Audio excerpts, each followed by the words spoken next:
Eu sou Emílio Lima, à minha direita tenho o meu tutor, o meu mestre, Tony Checa, o poeta maior da minha terra, quem me fez pegar este bicho. E tenho ao meu lado também uma jornalista, aliás, também um jornalista, além de ser poeta, Carla Fernandes, e tenho um escritor, um professor, um gestor e muito mais. Tenho mais arte, chama-se Luís Vicente. São pessoas que tiveram o privilégio de ler a obra que será apresentada. Eu já fiz a minha parte e eles farão a parte deles hoje. Eu começaria agora, aqui não tenho fio condutor, pelo menos começamos da direita para a esquerda. Os mais velhos da nossa terra têm sempre privilégios, palavras e ordem, quiçá. Eu vou passar palavras e agradeço imenso a todos que estão presentes. Estou a ver pessoas que já não vi há muitos anos, mas terei tempo de agradecer pessoalmente a todos. Sinto-me honrado de ter a vossa presença aqui. Muito, profundamente, do coração estou a dizer isso a todos que cá estão. Obrigadíssimo. Vamos começar. É um prazer enorme estar aqui na apresentação de mais este livro do Emílio. Cumprimento a todos. Agradeço ao Emílio por este trabalho, como guineense, como um amante das letras, como um filho da Guiné, cujo único compromisso político que tem é com a Guiné-Bissau. Um compromisso enorme, devidamente projetado, que me sai de dentro e não tem qualquer tipo de configuração estratégica em termos político-partidários. Aqui há uns anos atrás, nos bons anos, quando o Emílio pediu-me para apresentar um outro livro, era o fim de ano, eu dizia que quando Deus se distrai com a proteção que deve dar a um povo, a uma terra, resta ao escritor usar a sua pena como arma, que é para contrabalançar, equiparar as coisas. Pérola do Estuário. Os parabéns ao autor, os parabéns à editora Chiado, não sei se está cá alguém, cumprimento a mesma, mas quero dizer que, para além do excelente trabalho que o escritor nos apresenta e nos oferece, que nos vai proporcionar uma boa leitura, eu tive que ler o livro em tempo recorde, porque o tempo era escasso, desde a altura em que eu recebi o livro e o dia de hoje, mas foi um prazer enorme. Sobretudo porque eu penso que o livro cumpriu a sua primeira função: obrigar o leitor a pensar, a refletir, a viajar no tempo. Pérola do Estuário tem uma apresentação bonita, gira, bonita mesmo, devagar, uma gráfica interessante. Claro que eu gostaria de ver aqui, de o ter visto, não esta ponte, mas a ponte exatamente de Saltinho, que é uma ponte muito bonita. Não veio construída para a arquitetura guineense, para a arquitetura militar portuguesa, mas é uma ponte guineense, uma zona lindíssima, uma zona muito linda, muito bonita, onde de facto o amor pode acontecer. E era no estuário das quedas de água de Saltinho que supostamente acontece o amor. E como é que o amor acontece? O amor acontece... Eu não vou contar a história do livro. Não pensem que eu vou contar a história do livro. Vocês vão ter que comprar o livro. Vão ter que... Mas o amor acontece de uma forma estranha. Um amor improvável. Diria mesmo que contra tudo que as normas, os conceitos dos nossos tempos aceitam e recomendam. Um homem maduro, um militar caldeado em guerras fortes, em tempos de despedida, vai às quedas de água de Saltinho, em momento de reflexão, em jeito de despedida, e eis que se depara com a imagem de uma jovem deitada nas pedras negras das águas límpidas do Oceano. Só que a jovem, na altura, tinha 12 anos. 12 anos. Isso a mim chamou a atenção e foi o primeiro momento de reflexão e de pensamento. 12 anos. Bom, a verdade é que quando esse combatente, esse homem de armas, vê aquela imagem, ele, quiçá até pela distância dos jogos de luz, o ambiente, ele não podia saber a idade da pessoa. Na verdade, foi uma imagem que o marcou para sempre.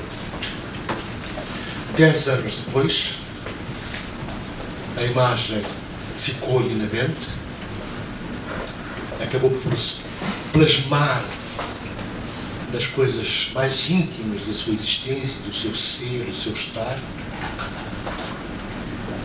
e fez tudo para voltar à Guiné. Não a Guiné que ele tinha deixado, que era uma Guiné em momentos de luta de libertação nacional, já na sua fase final, mas uma Guiné independente. E ele chega numa altura em que a Guiné já dava sinais claros, sintomas bem patentes, de um cumprimento de um acordo, de um compromisso celebrado com o povo guineense.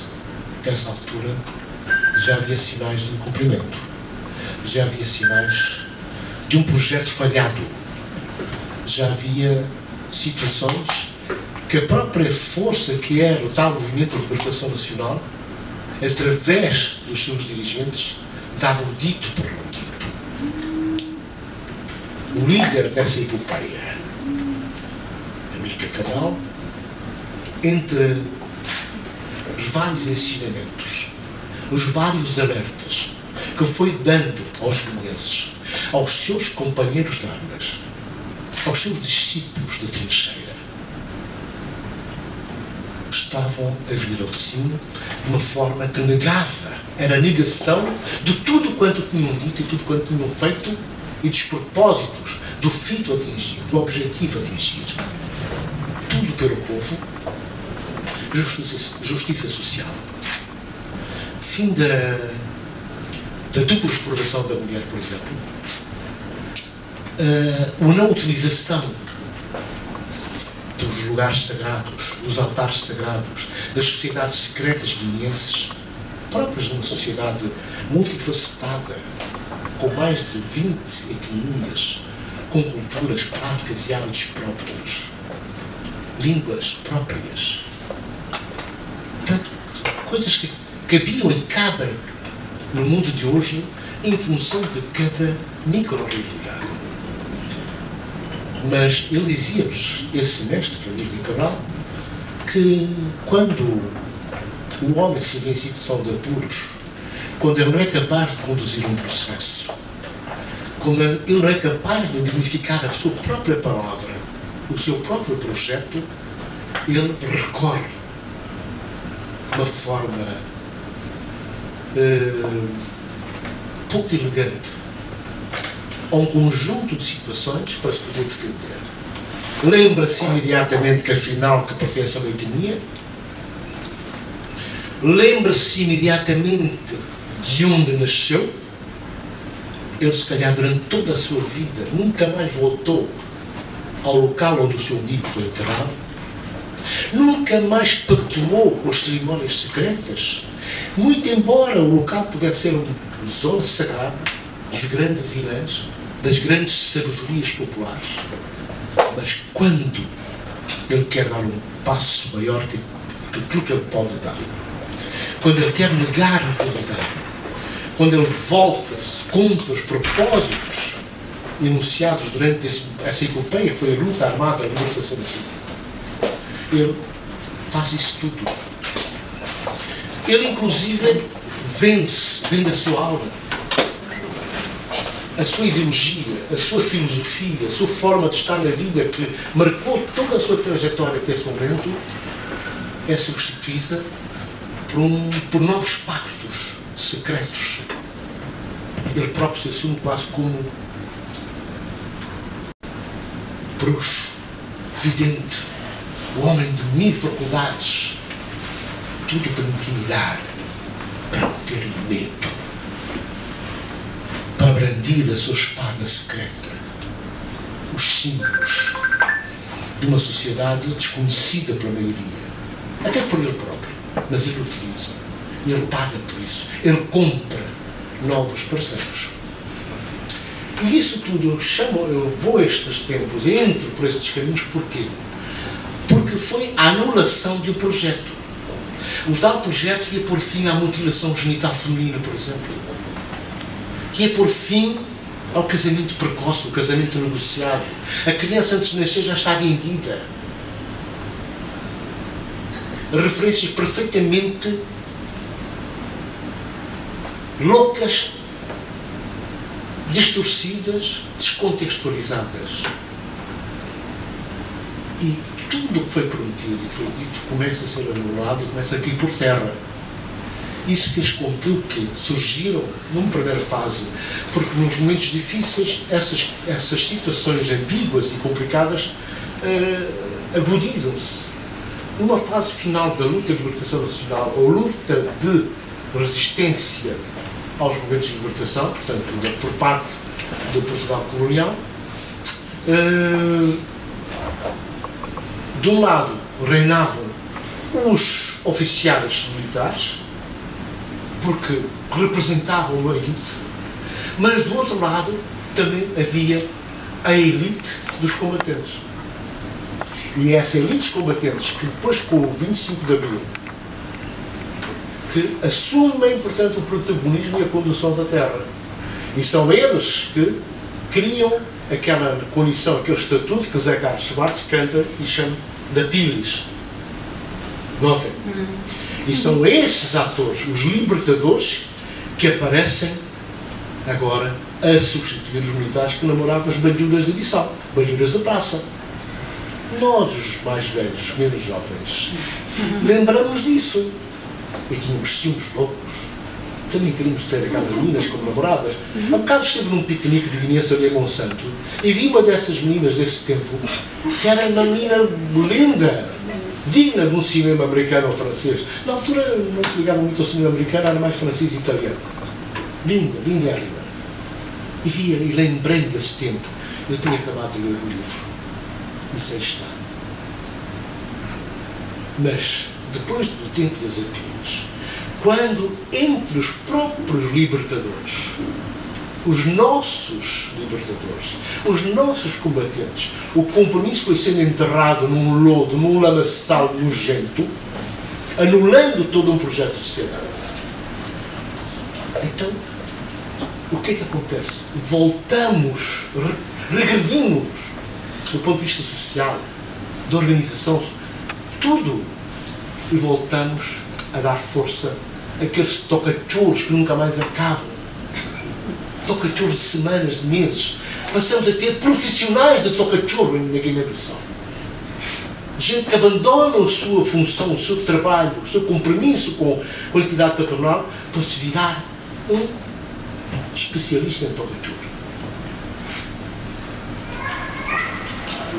Os casamentos voltam a ser negociados. As raparigas, as banhudas deixam de ter direito à sua escolha própria, à sua paixão, a apaixonar-se, a escolher, a decidir sobre a sua vida.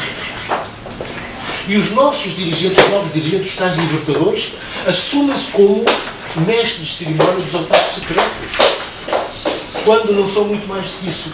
Então cria uma situação de dependência. Eu lembro-me, por exemplo, que um trabalho feito pela Radiodifusão Nacional perguntaram aos jovens das escolas primárias o que queriam ser no futuro. E a maior parte dos jovens na altura dizia: eu quero ser comandante, eu quero ser chefe militar, eu quero ter galões. Isto reflete exatamente as mutações negativas produzidas na sociedade portuguesa. Então, o que acontece neste livro? A história começa no estuário de Sortinho. Mas a verdadeira história, essa história que o escritor nos conta, podia começar com a história na nascente, e a nascente é a Guiné-Bissau. É ali é que está o problema. A nossa Guiné-Bissau. A forma como tem sido vexada, tem sido enxovalhada, a subalternização dos nossos valores, a deformação e a distorção dos valores, a nossa idiosincrasia, os valores identitários, os instrumentos da arquitetura da identidade guinense têm sido postos em causa. E é essa situação, exatamente, que nos conduz a exatamente aquilo que é a história. Porque esta história comporta várias outras histórias. Mas a história principal acontece e, quando ela termina, com êxito, em função do estar apaixonado, só acontece e só é assim devido à degradação dos valores. Porque não está em causa a questão da misticização. Não é porque o senhor foi militar, não porque esteve do outro lado da barricada. Não. É o conjunto. A paixão por uma criança de 12 anos. 10 anos depois volta. Aquela criança não progrediu na vida.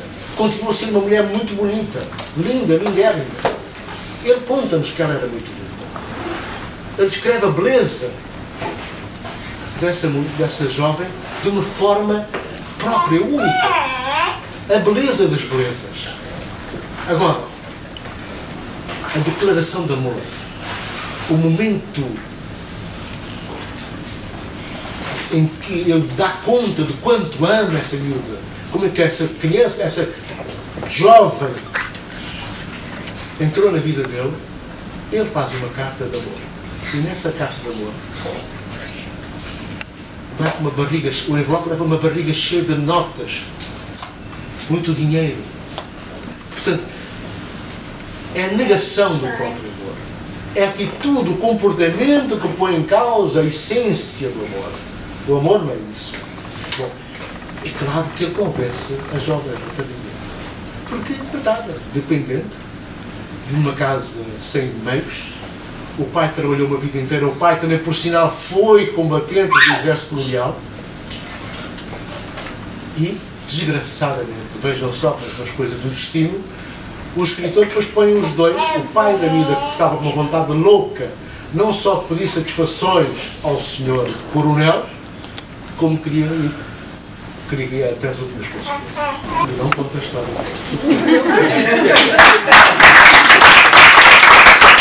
Agora, depois de termos ouvido o Tony Queca, que não quis contar e nem contou a história,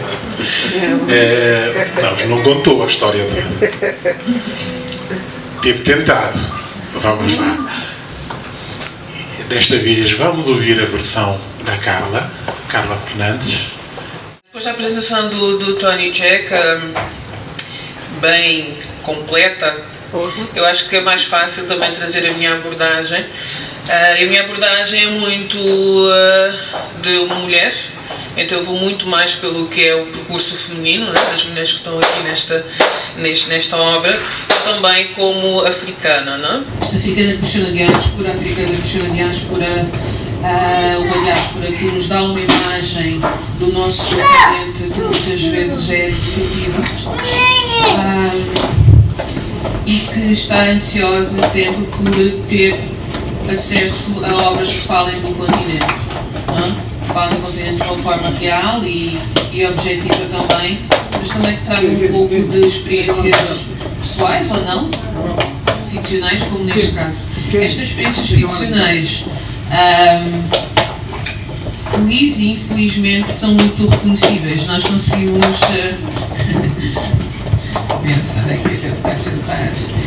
nós conseguimos muitas vezes reconhecer algumas características que nem sempre são assim tão louváveis quanto isso. Eu, quando comecei a ler a obra e tive acesso às personagens femininas, fiquei um pouco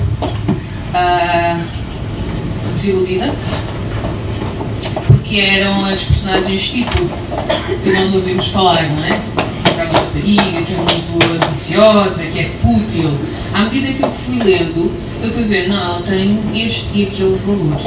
Então a personagem foi crescendo na minha visão. E eu achei isso muito interessante nesta obra, é que nós temos uma primeira leitura, pelo menos para mim, como mulher, eu olho para uma mulher que é descrita de uma determinada forma, mais pelo olhar de uma pessoa que a quer, um homem que a quer, e então fico um pouco, será que ela não tem profundidade? E com o tempo eu fui vendo, né, lendo mais da obra, fui vendo as outras camadas desta mulher. Fui vendo as outras camadas dos pais dela e até do próprio homem português colonizador que voltou para ter acesso à mulher, que para mim, a mulher africana, não é? Que para mim também é como se fosse uma metáfora do território africano. Até esse homem acabou por se desdobrar e ter outras facetas, o que me fez pensar que esta obra também traz muito do que é a humanidade das relações, não? Que são complexas, que não são estanques e que valem a pena aprofundar. E se nós olharmos para isto como se fosse também a relação, pelo menos foi assim que eu depois acabei por olhar, não é? A relação mesmo entre povos, muitas vezes é assim. É uma relação de amor, ódio, de aproximação e afastamento, de conflito, de valores, mas depois também de um reconhecimento que esses valores acabam por ser comuns num determinado momento. Então foi um prazer ler esta obra nesse sentido, como mulher, porque eu fui, como é que eu posso dizer, fui desmistificando algumas das ideias fixas que eu tinha em relação a um determinado dito tipo de mulher, porque esta história da rapariga linda, maravilhosa, que eu conheci na Guiné-Bissau, que eu conheci em Angola, que eu conheci em Moçambique, nós ouvimos muitas dessas histórias. Até amigas nossas portuguesas, brancas, dizem, ai, meu pai tinha também tinha uma dessas lá. E ouvimos muitas dessas histórias. São histórias que nós conseguimos reconhecer, mas muitas vezes não é difícil aprofundar essa história e não ler essa história como uma história como mulher, né? Como uma história de violência. E neste caso nós conseguimos ver que há um crescimento nas relações e essa perspectiva acho que é muito interessante. Mais interessante ainda é que quando nós terminamos de ler a obra, nós temos vontade de saber mais, de saber se as personagens vão crescer mais ainda. Ou seja, há uma esperança num futuro diferente, não? E isso foi o que mais me encantou nesta obra.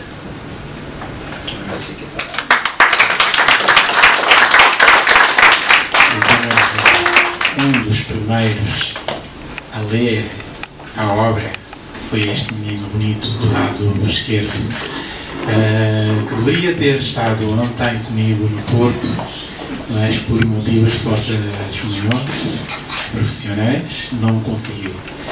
Então não escapou, esteve cá e disse que vinha, e eu não contei o que estava a tramar.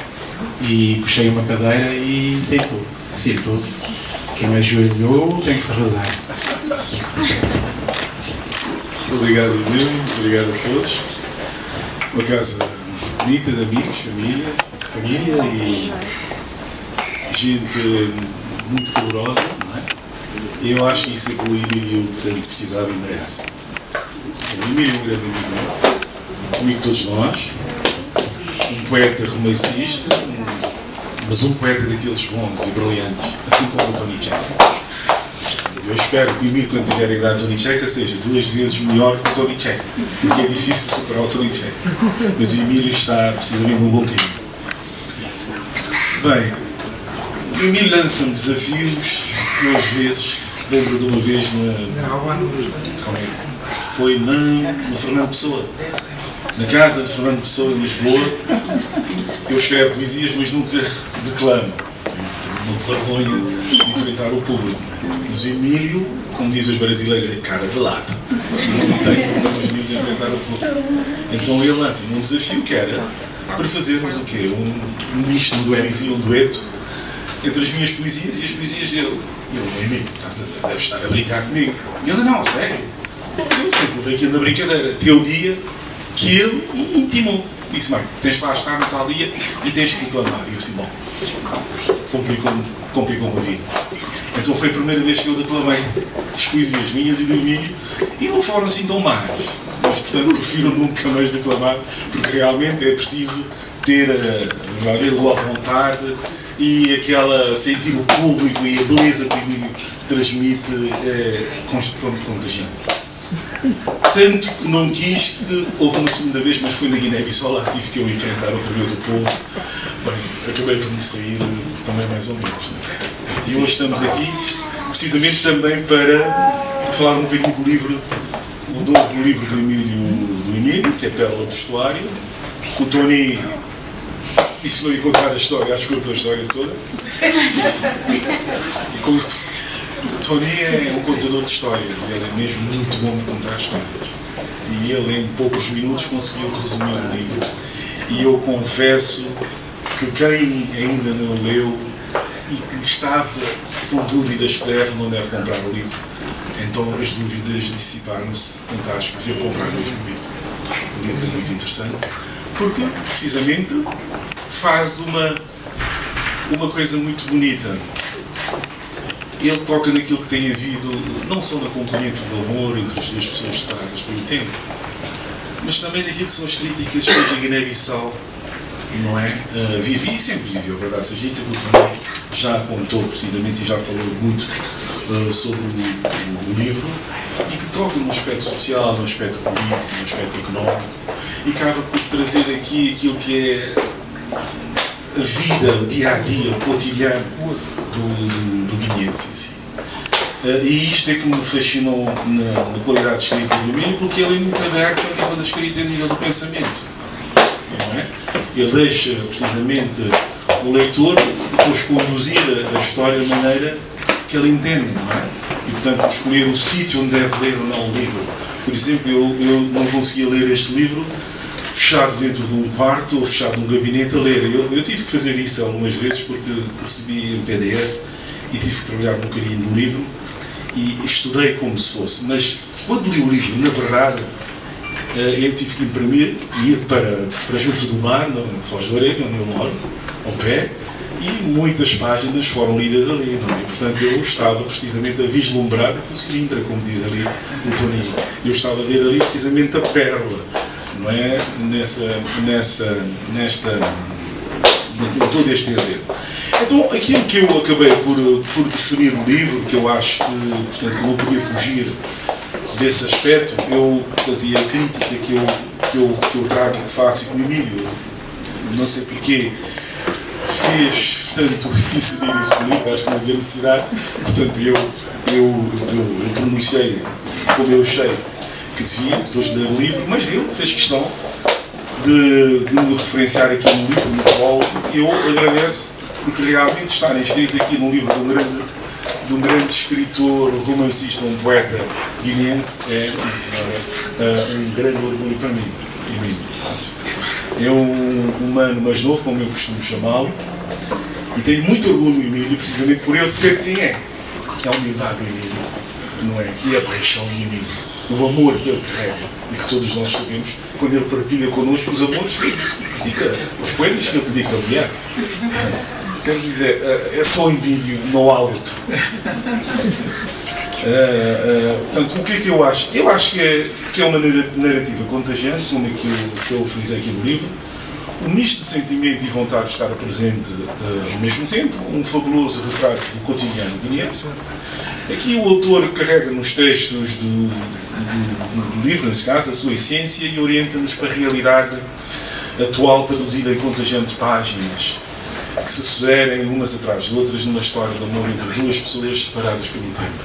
Não é? Portanto, eu pouco mais posso e devo acrescentar, porque realmente o livro depois de, como diz o grande Tony, o livro depois de ser produzido pelo autor, portanto, deixa de ser dele e vai agora para o público. O público é que vai precisamente apreciar e fazer as suas críticas.